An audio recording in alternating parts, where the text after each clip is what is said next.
Inicialmente, la ansiedad y el estrés se producen por una reacción caracterizada por una alta activación fisiológica.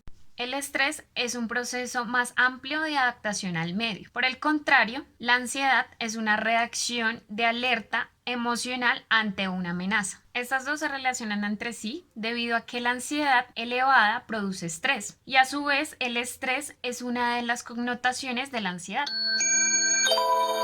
Uno de los mitos muy escuchados en la ansiedad es que la ansiedad nace de un trauma o de un miedo. Esto lo propone Holmes 2014 y se relaciona debido a una vergüenza en público, un evento traumático como un accidente, entre otras cosas. Bueno, se ha tenido presente que la ansiedad depende en gran parte de la personalidad de cada individuo, pero pues se ha logrado comprobar que esta ansiedad también se debe reflejada por las alteraciones que vienen correlacionadas con la liberación de la hormona de la corticotropina, además que se presenta también por experiencias que han sido vitales de manera traumática. Se encuentran también neuronas que secretan la corticotropina localizadas en el núcleo paraventricular del hipotálamo. Estas se proyectan para ser almacenadas y liberadas en la circunvolución hipotalámica hipofisaria. Estas son capaces de potenciar la acción de la corticotropina, que son mediadas por las neuronas del núcleo paraventricular. Se presentan también los axones que se proyectan al tronco encefálico, lo que logra explicar la variación que hay de las reacciones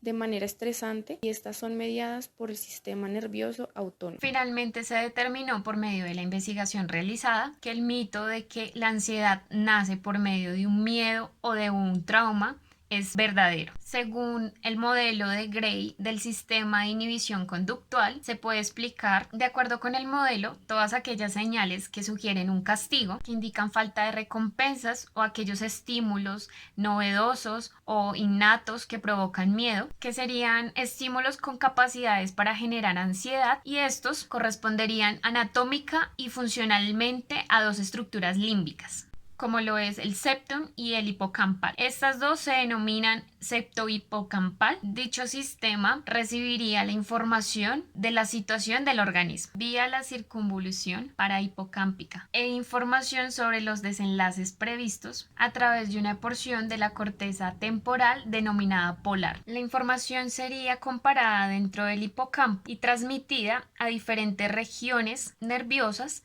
encargadas de instrumentar la inhibición conductual. El sistema noradrenérgico y serotonérgico, con base al locus coeruleus y al rafe dorsal, respectivamente, regularían, de acuerdo con Gray, la sensibilidad del sistema septohipocampal y modularían, en consecuencia, el grado de inhibición conductual que se generaría ante un estímulo antiogénico dado.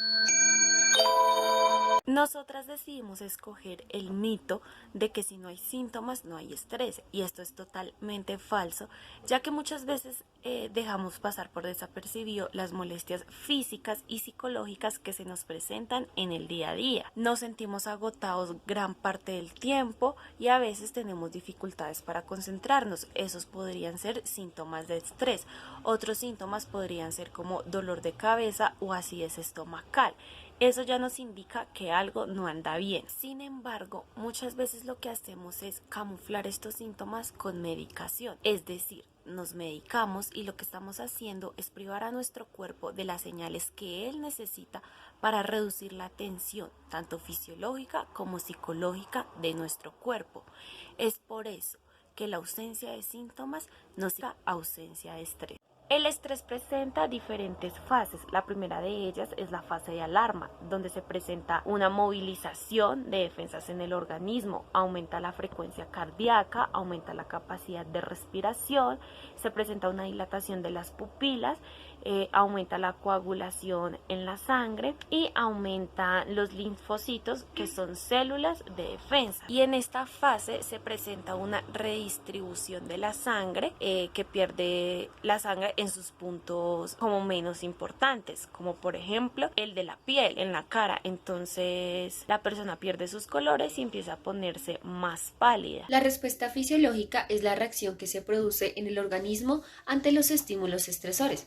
Ante una situación de estrés, el organismo tiene una serie de reacciones fisiológicas que suponen la activación del eje hipófiso-suprarrenal del sistema nervioso vegetativo. Este eje está compuesto por el hipotálamo, que es una de las estructuras situada en la base del cerebro, que actúa de enlace entre el sistema endocrino y el sistema nervioso. La hipófisis también es una glándula que está ubicada en el cerebro y las glándulas suprarrenales que se encuentran sobre el polo de cada uno de los riñones y que están compuestas por la corteza y la médula. Esta es la segunda fase, es la fase de resistencia o adaptación. Los niveles de corticoides se normalizan y tienen un lugar en la desaparición de la sintomatología. Para finalizar, en esta última fase, que es la de agotamiento, se presenta una alteración tisular y una patología llamada psicosomática. Se puede decir que esta es la más avanzada, ya que se presenta un síndrome llamado fatiga crónica y otros síndromes dolorosos.